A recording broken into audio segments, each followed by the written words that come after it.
welcome back to the Gardening with Joey and Holly radio show. Thank you so much for choosing us to be part of your day just for a little bit. Want to know more about those companies and their coupon code availability? You can go to our parent website, thewisconsinvegetablegardener.com, and then click on the Money tab at the top of the page for the coupon codes and the Season 10 tab for all listings and past shows on podcast platforms of your choosing.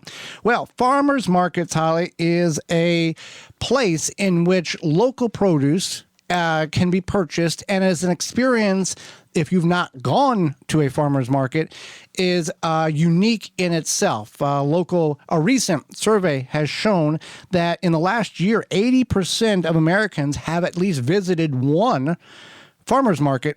A survey from the Journal of Agricultural Food Systems and Community Development revealed that attendees of farmers markets are primarily motivated by a desire for high-quality food and a desire to support local businesses.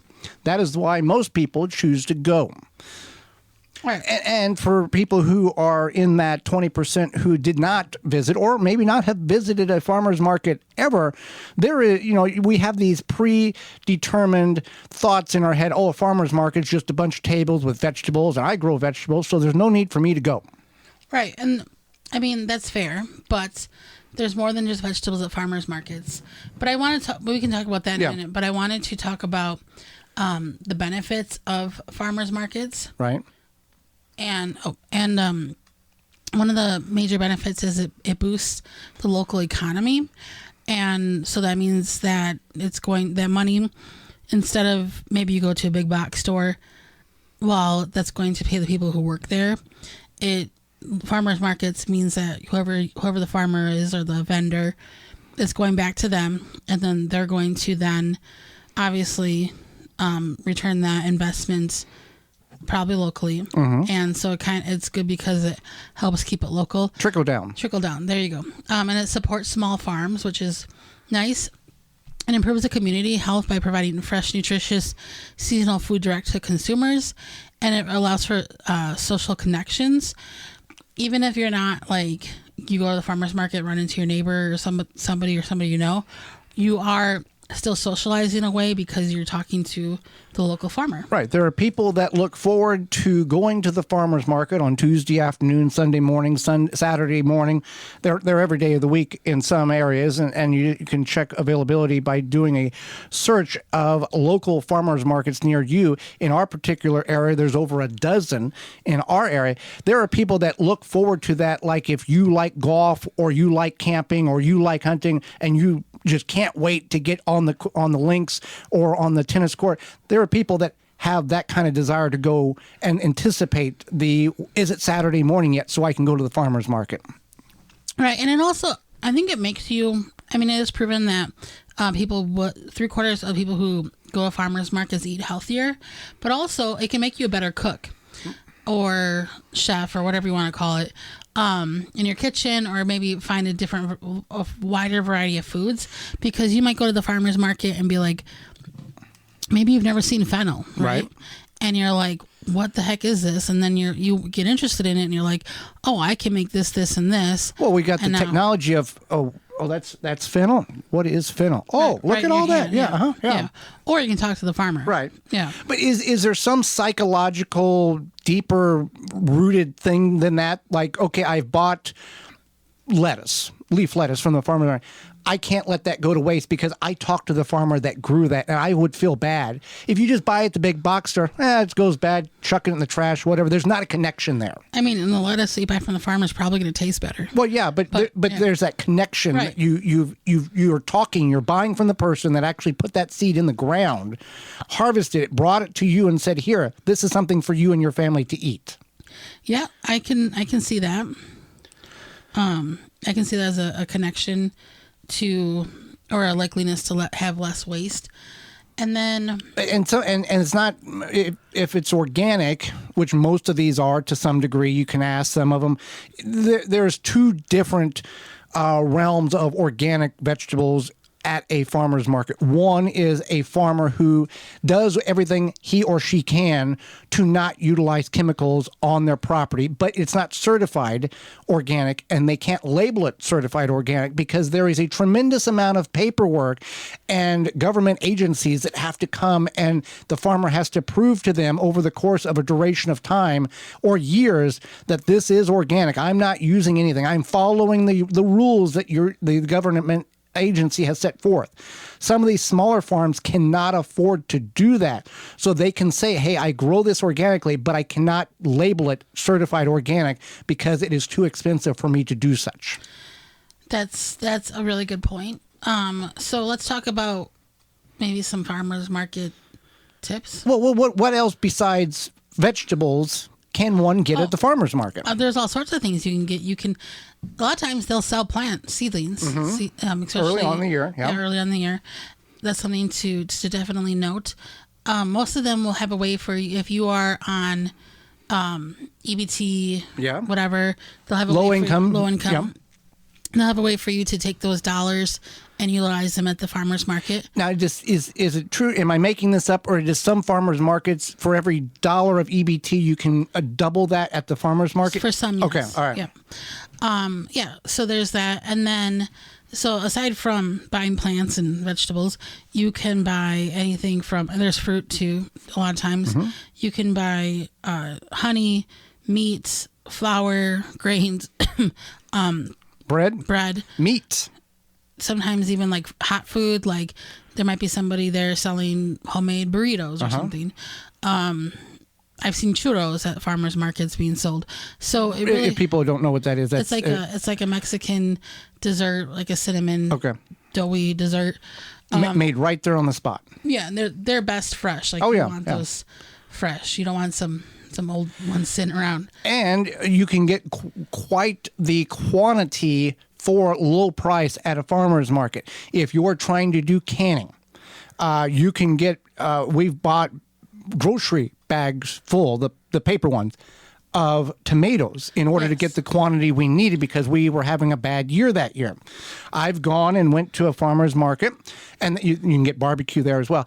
And I walked by the place, and I forget, what did they label the sweet corn at? Eating corn? I think that table corn, something of that verbiage.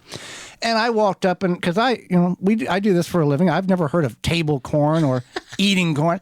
I said, "What's the difference between that and sweet corn?" Oh no, there's no difference. The vendor said, "We just have an overabundance of it, so we're boxing it up and selling it." It was a computer paper box, that you get 12 reams in or whatever it is.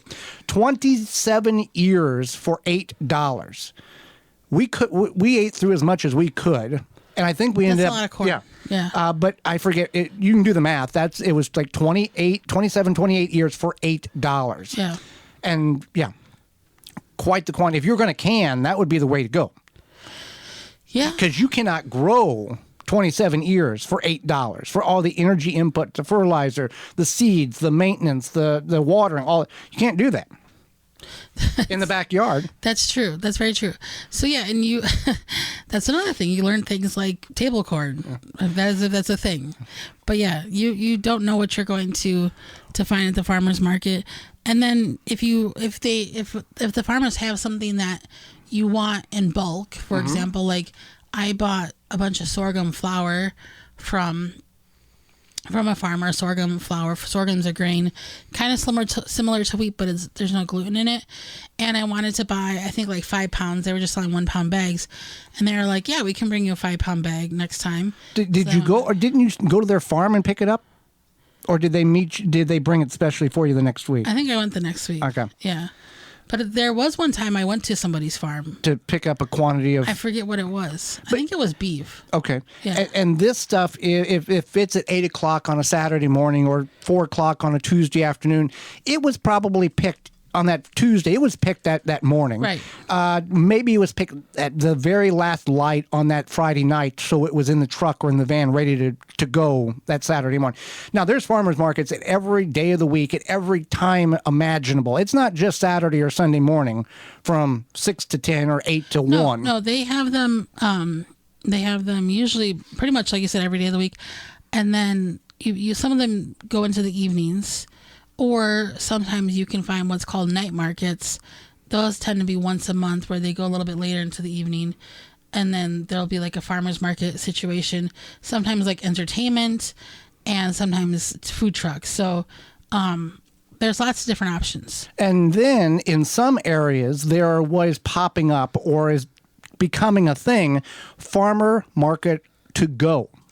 Yes. So this is something we learned about recently that is in our local area, and it's almost like a grocery store, but farmer's market. Yeah, it's a hard structure building, brick building, where there are shelves just like a grocery store, but the farmer buys a certain square footage, and that is theirs. From honey to beef, they can buy a refrigerator deal. They can put all their potatoes. This is something that if you can't get to the farmer's market, you can go and purchase. Or after the season is over, in some areas, farmer market lasts only a certain amount of time. These farmers still have a certain amount of quantity left over that is still getting ripe in the fields, even after the farmer market is done for the season. So this is a way for them to get rid of that and still allow the consumer, us, to pick it up and purchase it just as if we were going on the street and buying it at the vendor table. Right. There's So you can Google farmer market to go store in my area and see if anything comes up. We were surprised of the one that existed near us. Yeah, no, I was surprised too when Joey found that. I was like, that's by us. I thought it was like in a larger metropolitan, like Chicago or something. Yeah. But that is something. So a farmer's market, it is an absolute fun thing to do. Funnel cakes is another thing they'll have. Oh, yeah. I mean, that's not the healthy aspect of it, that's the environment. Sometimes they'll have music. Yeah. Like, I'm not talking about like the night market, like even the daytime ones, they'll have somebody there. Acoustic guitar playing. Guitar, playing. Yeah. Uh-huh. So it's a very unique place. If you haven't gone, you should go.